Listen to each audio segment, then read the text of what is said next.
Cricket world cup اور ہندوستان۔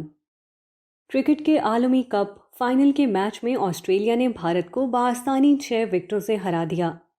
یہ مقابلہ احمد آباد گجرات کے نریندر مودی اسٹیڈیم میں ہوا، جہاں 1 لاکھ بھارتی شائقین اور خود وزیر اعظم نریندر مودی بھی موجود تھے۔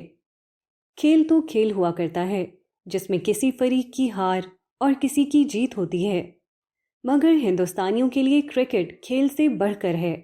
اس حوالے سے ان کے لیے اس میں کچھ اسباق ہیں جو انہیں بھی اور بالواسطہ طور پر اہل پاکستان کو بھی سیکھنے چاہیے۔ ہندوستان پچھلے 10 برسوں میں بار بار فائنل میں پہنچنے کے بعد فائنل نہیں جیت سکا۔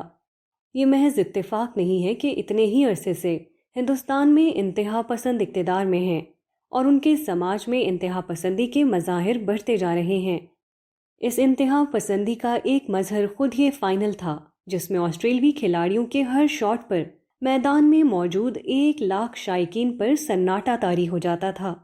یہ وہ انتہا پسندانہ قومی روش ہے جو بھارتی کھلاڑیوں پر شدید دباؤ پیدا کرتی ہے، اور وہ عین موقع پر وہ پرفارمنس نہیں دے پاتے جس کا مظاہرہ وہ پچھلے میچوں میں کرتے رہے ہیں۔